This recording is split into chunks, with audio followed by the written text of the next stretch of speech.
Hello everyone, आज हम discuss करेंगे प्रीलिम्स 2023 में इन्वायरमेंट के क्वेश्चंस को।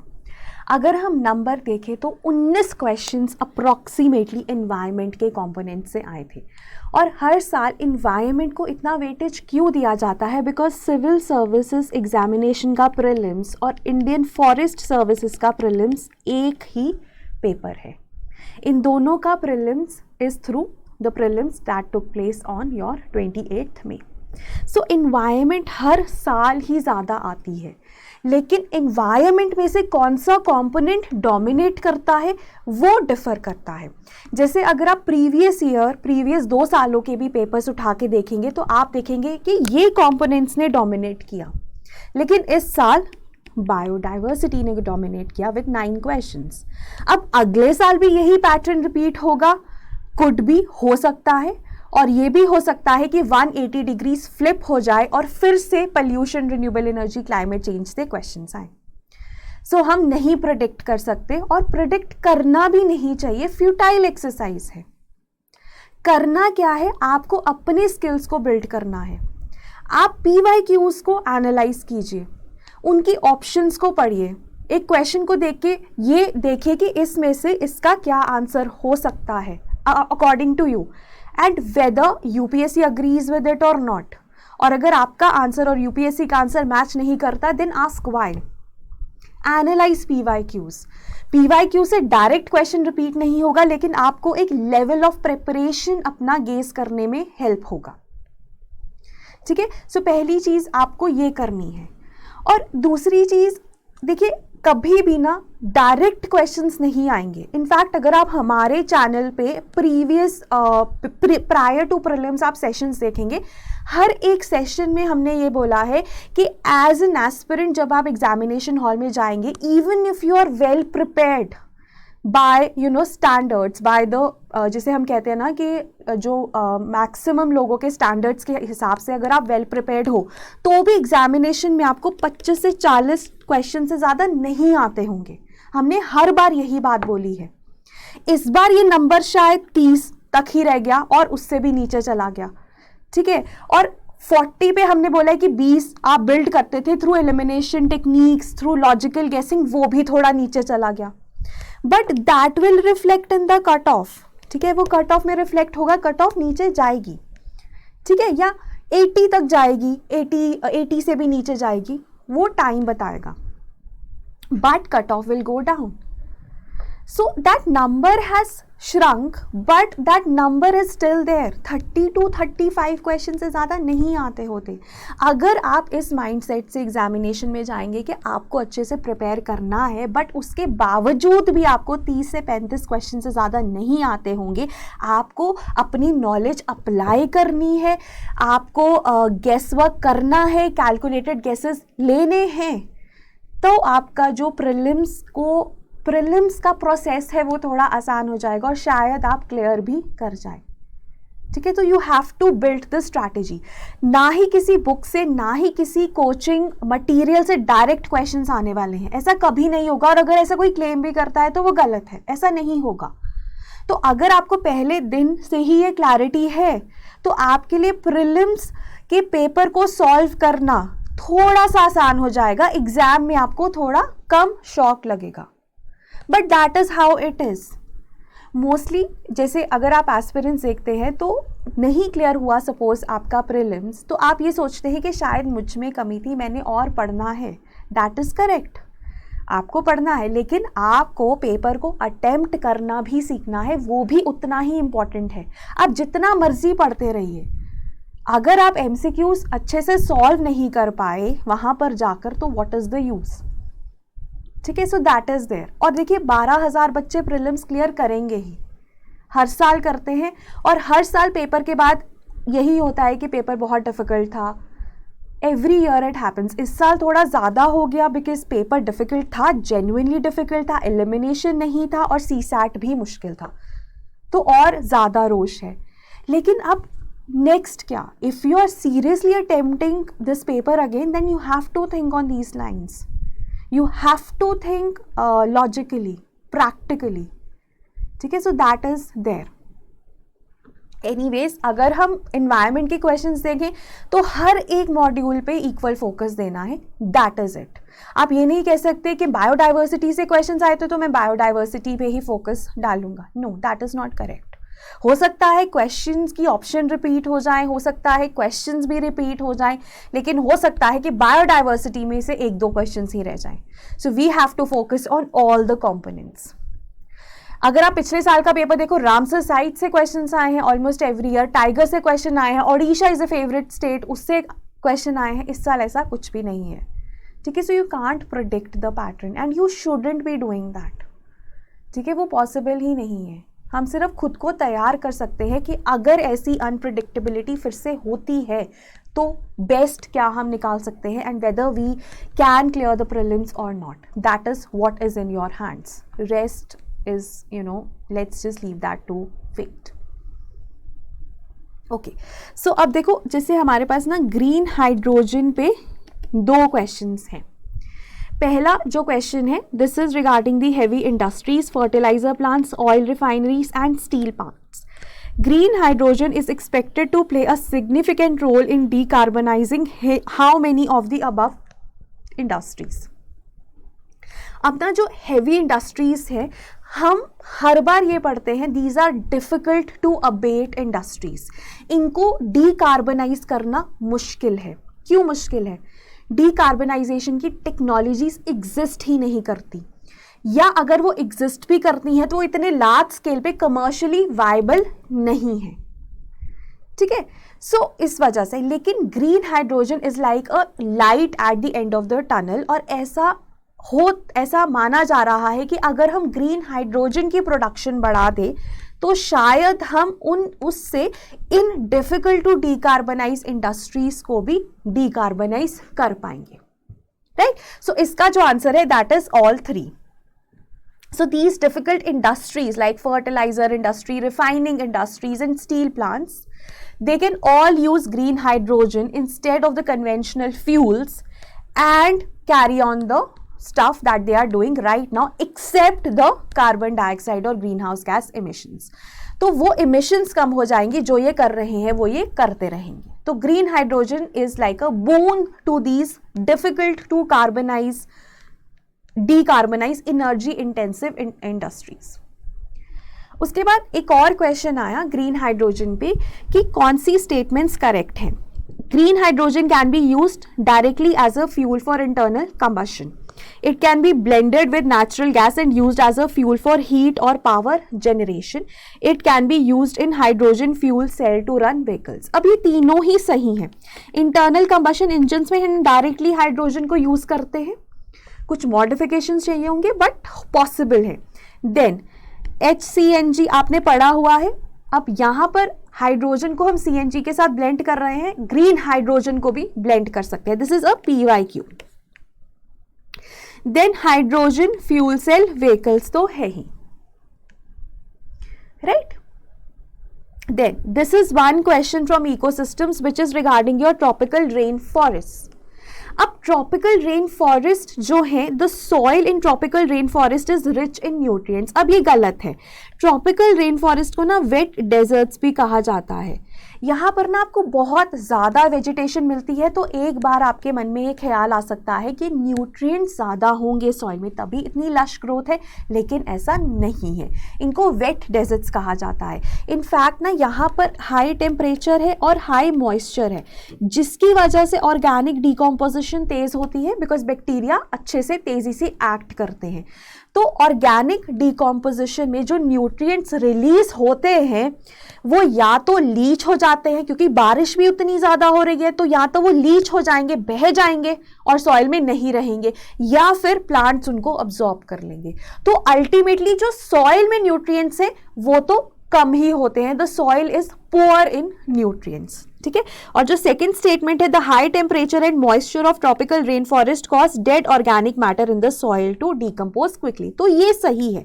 ऑर्गेनिक डिकम्पोजिशन होती है, तेजी से होती है, ठीक है, बिकॉज बैक्टीरिया को दो चीजें चाहिए, हाई टेम्परेचर और हाई मॉइस्चर. दोनों ही यहाँ पर है, वो तेजी से डिकम्पोजिशन करेगा, ऑर्गेनिक मॉलिक्यूल्स को इनऑर्गेनिक मिनरल्स में कन्वर्ट करेगा, लेकिन वो इनऑर्गेनिक मिनरल्स उतने ही तेजी से सॉइल से निकल भी जाएंगे, या तो प्लांट्स उनको अब्सॉर्ब कर लेंगे या वो लीच हो जाएंगे, right. So the answer is D.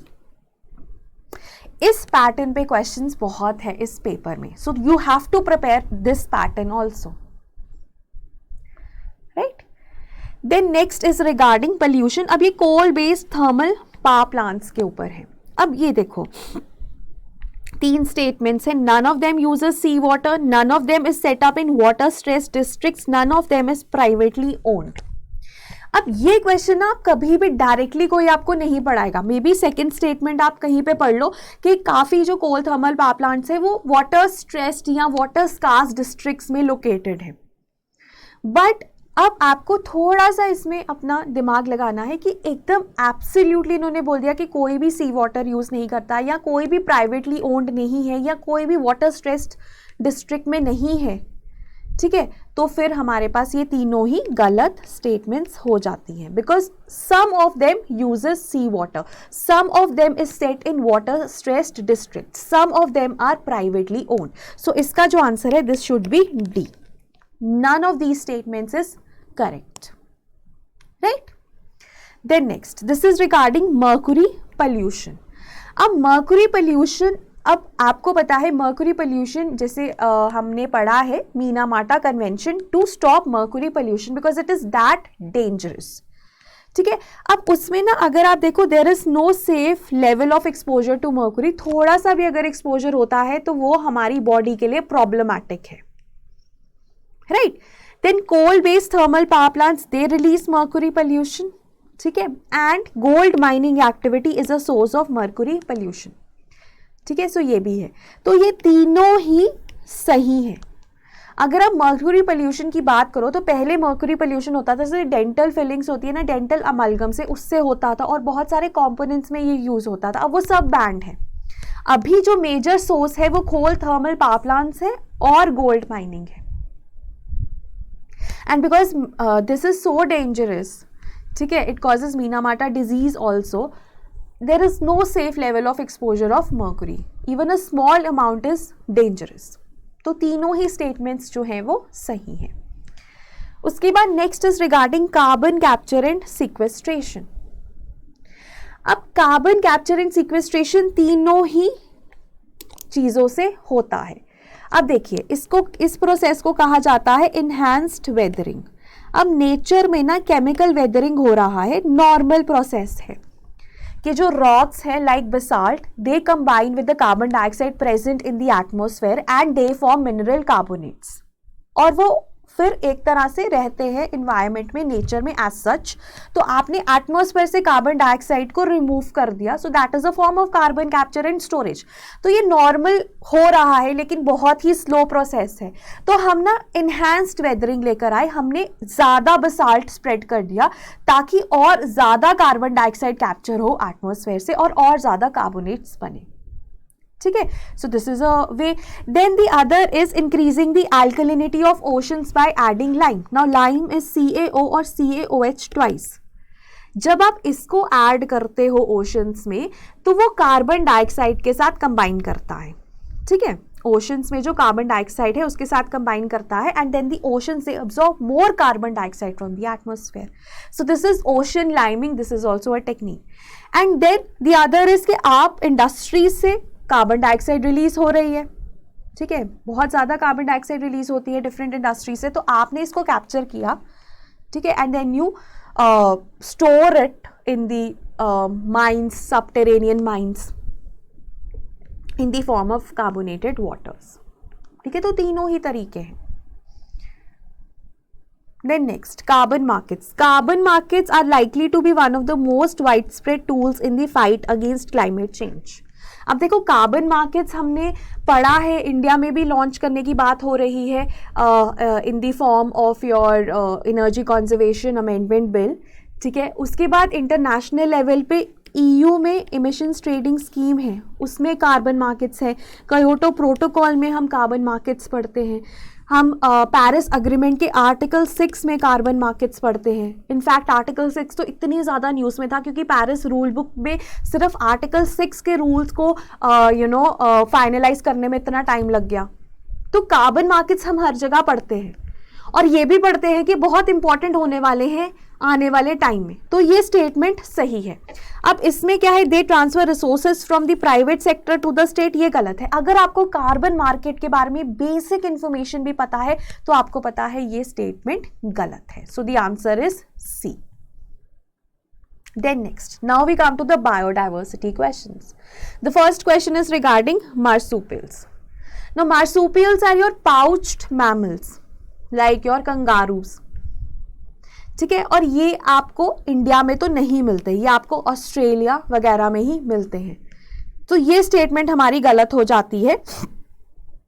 Sorry, ये हमारी स्टेटमेंट सही हो जाती है because they are not found in India, naturally not found in India. अभी इंडिया में कुछ स्पॉटिंग्स हुई थी लेकिन that was because of your this illegal trade. ठीक है, तो नेचुरली नहीं मिलते, ये वर्ड भी इंपॉर्टेंट है कि नेचुरली नहीं मिलते. Then they thrive only in montane grasslands with no predators, ये भी गलत है. अब प्रेडेटर्स नहीं होंगे ऐसा तो पॉसिबल नहीं है. अगर आप सिंपल लॉजिक से भी जाओ तो that is not possible. It is not a top predator, इतना तो आपको पता है एपेक्स प्रेडेटर नहीं है. तो ये स्टेटमेंट भी हमारी गलत हो जाती है. So the answer is C. Then nocturnal कौन से होते हैं, कौन से एनिमल्स एक्टिव होते हैं ड्यूरिंग नाइट. अब देखो, लाइन टेल्ड मकाक नहीं है, मालाबार सिविट और सांबर डियर है, तो हमारा आंसर ओनली 2 हो जाता है. Malabar civet is critically endangered, और ये ना आपको अगर हम मालाबार सिविट की बात करते हैं ना तो ये क्रिटिकली इंडेंजर्ड है. ये एंडेमिक टू इंडिया है, वेस्टर्न घाट्स, मालाबार से आप नाम लगा से आप इमेजिन कर सकते हो. And it is nocturnal. Similarly जो लाइन टेल्ड मकाक है ये भी इंडेंजर्ड है. ठीक है, और ये भी एंडेमिक है to the western Ghats of Karnataka, Kerala and Tamil. Nadu पर मिलता है. हमने बहुत डिटेल में पढ़ा है लाइन टेल्ड मकाक के बारे में और मालाबार सिविट के बारे में, तो उससे आप आइडिया लगा सकते हो. अब ना जैसे मैं हर बार ये कहती हूँ कि कुछ स्पीशीज़ हैं जैसे जो क्रिटिकली इंडेंजर्ड और इंडेंजर्ड है, चाहे वो मैमल्स हो, बर्ड्स हो, रेप्टाइल्स हो, एटलीस्ट ये आप देख लीजिए, इनके कैरेक्टरिस्टिक्स पढ़ लीजिए. If not more, easily doable है. तो उस हिसाब से आपका आंसर जो है वो आप फिर भी उस पर डिराइव कर सकते हो. और रही बात सांबर डियर की, इट इज़ ऑल्सो नॉक्टर्नल और क्रेपेस्कुलर.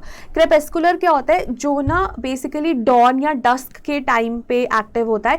जैसे आपके सनराइज से पहले, ठीक है, दिन चढ़ गया लेकिन सन होराइजन पे नहीं दिख रहा, तो वो वाला टाइम. या सिमिलरली सन सेट हो गया है, सन ऑलरेडी सेट हो गया लेकिन फिर भी लाइट है थोड़ी सी. ठीक है, तो वो डॉन और डस्क दोनों के टाइम पे जो एक्टिव होते हैं उनको क्रेपेस्कुलर कहा जाता है. And sambar deer is that. उसके बाद हाइड्रोफ्लोरोकार्बन्स कहाँ पे यूज होते हैं. They are used in the making of aerosols, foam agents, fire retardants and lubricants. और HFCs ने किसको रिप्लेस किया था, HCFCs को. Now this is under your Montreal protocol. और मॉन्ट्रियल प्रोटोकॉल 1987 में आया था, तो उसको लेटली 35 साल हुए थे, तो वो इम्पॉर्टेंट हो जाता है. लेकिन ऐसे बहुत सारी चीज़ों को बहुत माइलस्टोन्स हिट करते हैं, तो हम हर चीज़ नहीं पढ़ सकते. But this is also a very basic thing. तो अगर आपने HFCs के बारे में पढ़ा हुआ है तो आप इतना तो गेस कर ही सकते हो और आपको करना चाहिए. Then next is invasive species specialist group that develop global invasive species database belongs to which of the following organizations? The answer is IUCN. अब जो IUCN है ना उसके अंडर ये ग्रुप आता है and it maintains global invasive species database. That is important and that should be known to you. Then next question is regarding microbes. अब ये है some microbes can grow in environments with temperature above the boiling point of water. Some can grow in environments with temperature below the freezing point of water. Some can grow in highly acidic environments with pH below 3. तो ये तीनों ही microbes exist करते हैं, इनको कहा जाता है extremophiles. ठीक है, they are found in extreme conditions. ये हाई टेम्परेचर पे है, इनको थर्मल फाइल्स कहा जाता है, इनको क्रायोफाइल्स कहा जाता है और इनको एसिडोफाइल्स कहा जाता है। सिर्फ माइक्रो ऑर्गेनिजम्स ही हैं जो इतने हार्श कंडीशंस में एग्जिस्ट कर सकते हैं, और क्योंकि सम है ना, तो थोड़ा सा गेस करना इजी हो जाता है। Then next question is regarding UN Water Development Report of 2022. अगर आप वाटर के बारे में जानते हैं तो एक चीज़ आपको पता है कि इंडिया अपने ग्राउंड वाटर को बहुत एक्सप्लॉइट करता है और दुनिया का 25% से ज़्यादा ग्राउंड वाटर इंडिया में ही एक्सट्रैक्ट होता है। तो ये स्टेटमेंट हमारी सही है। अब ये वो यूज़ होता है ड्रिंकिंग वाटर, सैनिटेशन और इरिगेशन में, ठीक है। सो इसलिए ये स्टेटमेंट हमारी गलत हो जाती है। Then next, which one of the following makes a tool with a stick to scrape insects from a hole in a tree or a log of wood? So the answer is orangutan, one of the great ape closest to humans and intelligent. So out of these options, the one option that would have been an obvious guess is orangutan. But हाँ, वो ये hindsight में आपके लिए guess करना बहुत आसान है।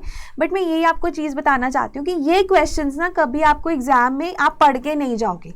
इस साल कुछ आया, अगले साल कुछ आ जाएगा, चाहे आप जितना भी बोल दो कि ये न्यूज़ में था, ये अखबारें अगर आपने अच्छे से पढ़ी हुई हैं तो आपको आता होगा, ठीक है।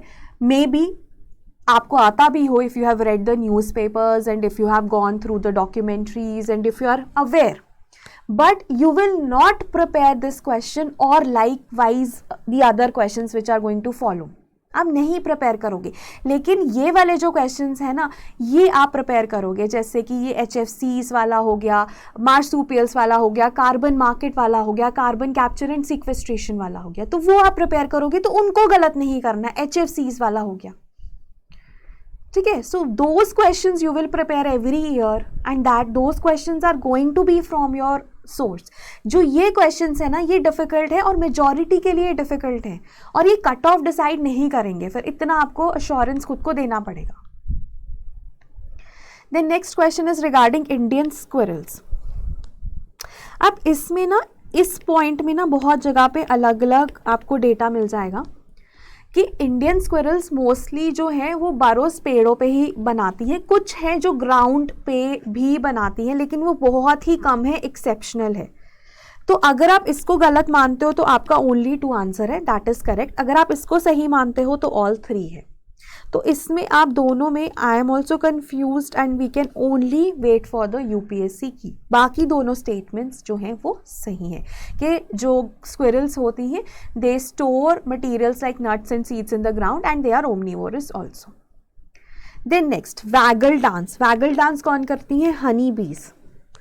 हनी बीज वैगल डांस करती हैं to help their pairs in knowing the source of food with respect to the sun. तो बाकी उनके जो हाइव मेट्स हैं वो भी उसी डायरेक्शन में, सोर्स ऑफ फूड की डायरेक्शन में जाते हैं। तो ये ऐसे वैगल डांस करती हैं। तो इस एंगल को देखते हैं विद रिस्पेक्ट टू द सन और उससे हम सोर्स ऑफ फूड डिटर्मिन करते हैं। ये भी द हिंदू में था। और अगर आप एक एक ऐसे एस्पिरेंट हो जो न्यूज़पेपर्स को बिल्कुल स्किप नहीं करते तो आपको ये आता होता। हो सकता है कि आप बचपन से ही इन्फॉर्म्ड हो तो भी आपको ये आंसर आता होता। लेकिन अगेन दीज आर क्वेश्चंस जिनके लिए आप प्रिपेयर नहीं करोगे and this knowledge that you are gathering on your sides is important, ठीक है। बट आई वुड से कि अगर आपको ये क्वेश्चन नहीं भी आता था then also it's okay, perfectly fine. Now this is a question that is also important. ये BMC के ऊपर है। अब देखो, BMC are key to realization of objectives of Nagoya Protocol. Nagoya Protocol is for access and benefit sharing. ठीक है, तो BMCs करते हैं और BMCs ही जो है they have the power to levy collection fees on the access of biological resources within its jurisdiction. So वो कैसे करते हैं? वो ऐसे करते हैं। तो ये दोनों statements जो हैं वो सही हैं। Then community reserve. अब कम्युनिटी रिजर्व में क्या है, जब सेंट्रल गवर्नमेंट नोटिफाई कर देती है तो जो चीफ वाइल्ड लाइफ वार्डन है it becomes the governing authority, ये सही है। हंटिंग इज नॉट अलाउड, ये सही है। यहाँ पर ना तो आप non timber forest produce collect कर सकते हो, ना ही एग्रीकल्चरल प्रैक्टिसेस कर सकते हो। तो हमारा आंसर ओनली 2 हो जाता है, right. So that is why our answer is B. And then you have the next question that is regarding biofilters. अब बायोफिल्टर्स में भी ना हमारे पास बायोलॉजिकल फिल्टर्स हैं. अब ये क्या करते हैं, they convert ammonia present in fish waste to nitrate. That is correct. These two are incorrect. तो हमारा आंसर ओनली 1 हो जाता है. Then next mushrooms. ना मशरूम्स ना लेटली फेवरेट होता जा रहा है यूपीएससी का. मशरूम्स, फंजाई, जैसे कुछ साल पहले गुची आया था, मशरूम्स हैं. फंजाई के ऊपर क्वेश्चन आता रहता है, लाइकेंस के ऊपर इतनी बार क्वेश्चन आया है, तो वो एक फेवरेट टॉपिक है. अब ये चारों ही सही है. कुछ मशरूम्स की मेडिसिनल प्रॉपर्टीज होती हैं, साइको एक्टिव प्रॉपर्टीज जिनको मैजिक मशरूम से कहा जाता है, साइलोसाइबिन, इंसेक्टिसिडल प्रॉपर्टीज वाले भी और बायोल्यूमिनेसेंट प्रॉपर्टीज वाले भी मशरूम्स आपको मिल जाते हैं. अब देखो ये आपने कर लिया, ये ऑप्शन आपने देखा. अब अगर आप चाहे तो just go through 1 or 2 examples of each of these, ताकि उन पे एग्जाम में क्वेश्चन आए अगले साल तो आप प्रिपेयर्ड हो. ठीक है, तो ये एक्सरसाइज आपको करनी है. ठीक है, उसी तरह से बायोफिल्टर्स के ऊपर आप थोड़ी रिसर्च करिए कि कैसे ये फिश वाटर को नाइट्रेट में कन्वर्ट करते हैं, फॉस्फोरस को ये डिक्रीज करते हैं, और अनईटन फिश फीड से इनका कुछ लेना देना नहीं है. Right. Community reserves, conservation reserves, tiger reserves पे थोड़ी रिसर्च कीजिए. तो हर एक जो क्वेश्चन आया है ना, अगर आपने नहीं दिया पेपर तो भी आप इसको ऐसे एनालाइज कीजिए, और अगर आपने दिया है तो भी ऐसे ही इसको एनालाइज कीजिए. अगर तो नहीं हो रहा तो बिल्कुल करिए, और अगर हो रहा है तो इस टाइम पे प्लीज मेंस पे फोकस कीजिए. बट अगर आप एक सीरियस एस्पिरेंट हैं and if this is your aim, then this is the only way forward. ठीक है, आप यूपीएससी से लड़ नहीं सकते हैं, आप खुद से लड़ सकते हैं, खुद को फोर्स कर सकते हैं और मेहनत करने के लिए. ठीक है, without really focusing on the reward. ठीक है, that is what is in your hand, so that should be done. You can't really be saying कि यूपीएससी का अनप्रिडिक्टेबल है. See the pattern is has been always like this. इस pattern में भी, इस prelims में भी आपको रैंकर्स मिलेंगे. ठीक है, सो आप अपनी, अब आपके पास 2 ऑप्शंस है. Either you can just sit and say okay this is how it is and I have to prepare accordingly, और आप अपनी प्रिपरेशन को अकॉर्डिंगली मोल्ड कर लीजिए, और you can crib. The choice is completely yours. So anyways, that was all from my side. अगर आपको कोई भी डाउट है किसी भी क्वेश्चन में, आप मुझसे कमेंट्स में पूछ सकते हैं. I would be happy to help all of you. Thank you so much. Have a nice day.